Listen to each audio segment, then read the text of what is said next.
Selanjutnya kami mohon kepada calon wakil gubernur nomor urut 1 untuk bisa menuju ke meja fishbowl untuk mengambil subtema dan juga calon gubernur mengambil kode pertanyaan. Kami persilakan kepada calon wakil gubernur nomor urut 1 mengambil kode subtema dan calon gubernur mengambil kode pertanyaan. Sambil diangkat secara bersamaan ditujukan ke kamera.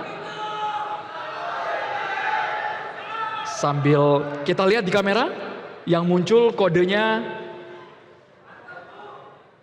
7C. 1C. Baik, kami akan ambilkan amplopnya sesuai kode subtema dan juga kode pertanyaan, yaitu 1C. Masih tersegel Bapak Ibu hadirin, terjamin kerahasiaannya. Pertanyaan hanya akan dibacakan 1 kali, mohon untuk disimak. Transportasi publik tidak saja persoalan mobilitas massa, melainkan juga mencerminkan keadaban publik yang bermartabat. Transportasi berbasis rel kereta yang rendah emisi, terintegrasi, ekonomis dan tepat waktu, didukung dengan kondisi stasiun dan gerbong kereta api bersih adalah harapan warga Jawa Timur di penjuru daerah, terutama di kawasan selatan dan timur. Pertanyaannya, strategi komprehensif apa yang akan paslon lakukan untuk mendorong jaringan transportasi publik kereta yang semakin luas, rendah emisi berbasis tenaga listrik, dan unggul dalam pelayanannya dengan pelibatan pemerintah pusat? Waktu Anda menjawab 1 menit 30 detik dimulai ketika berbicara. Silakan. Sesuai dengan Perpres nomor 80 tahun 2019 bahwa di Jawa Timur ini dibagi dalam 5 kawasan. Ada Selingkar Wilis, ada BTS, Bromo, Tengger, dan Semeru, kemudian Selingkar Ijen, kemudian Gerbang Kertasusila Plus, dan Madura Kepulauan. Maka kami tentu berkomitmen untuk mengembangkan transportasi sesuai dengan area-area yang sudah ditentukan oleh Perpres tersebut. Kami ingin konsentrasi untuk salah satunya misalnya di Madura. Kami ingin hadirkan KRL, kereta listrik dari Bangkalan sampai Sumeneb, agar supaya pertumbuhan ekonomi di Provinsi Madura bisa cepat terwujud. Kemudian tentu saja kami juga akan menggunakan skema yang sama, tentu dengan moda transportasi yang sesuai dengan area masing-masing. Ada yang di area pegunungan, ada yang di area pesisir, dan ada yang di area kawasan industri. Kemudian yang di Selingkar Ijen itu tentu menggunakan roda transportasi yang sesuai dengan areanya masing-masing, dan kami komitmen untuk menggunakan moda transportasi yang ramah lingkungan. KRL ini kami pilih untuk di Madura. Kenapa? Karena yang pertama murah harganya, kemudian yang kedua bisa menjadi jalan bagi pertumbuhan ekonomi, dan yang ketiga melalui kereta listrik ini adalah ramah lingkungan. Terima kasih. Baik, waktu habis. Selanjutnya, calon wakil gubernur nomor urut 3 untuk menanggapi jawaban calon wakil gubernur nomor urut 1. Waktunya 1 menit dimulai saat berbicara. Iya, terima kasih. Saya ingin menambahi bahwa transportasi yang akan maksimal ketika ada integrasi di antar berbagai moda. Jadi orang pengen naik kendaraan umum, tapi begitu stuck dari satu titik tertentu, mereka akan bingung mau menaik apa lagi. Maka dipastikan setiap moda transportasi ini harus dalam satu koordinasi tanpa menghilangkan peran dari masyarakat pemilik trayek tersebut.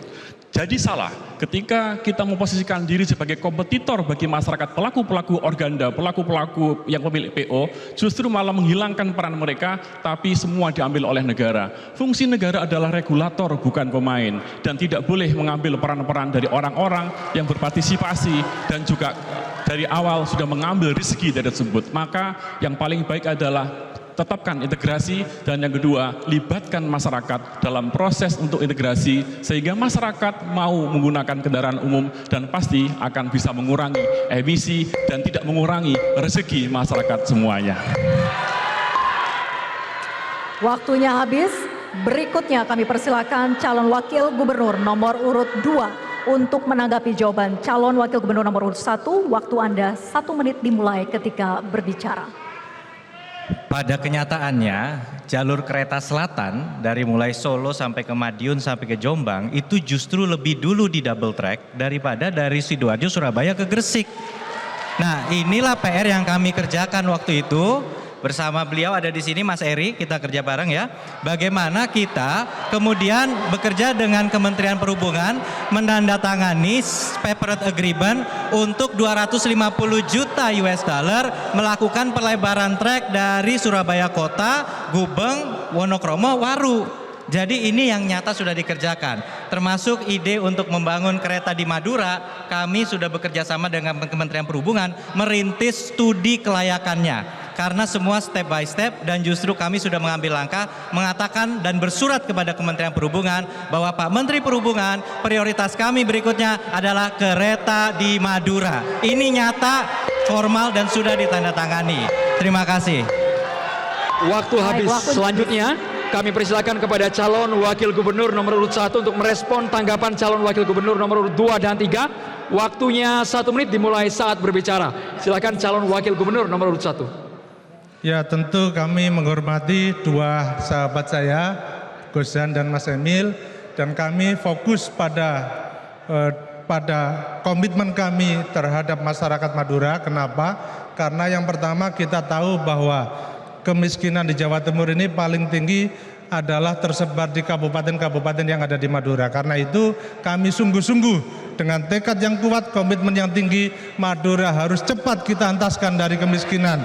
Salah satu jalannya adalah menghadirkan transportasi yang murah, mudah, sekaligus bisa diakses oleh siapapun, dan transportasi ini transportasi massal. Karena itu kereta listrik ini adalah jawaban agar cepat terwujud percepatan pembangunan ekonomi di kawasan Madura Kepulauan. Terima kasih. Masih ada waktu jika ingin dimanfaatkan. Cukup? Sudah cukup? Baik, cukup. Selanjutnya kita berikan apresiasi kepada para calon wakil gubernur yang telah menjawab pertanyaan dari panelis. Hadirin. Jelajahi cara baru mendapatkan informasi. Download Metro TV Extend sekarang.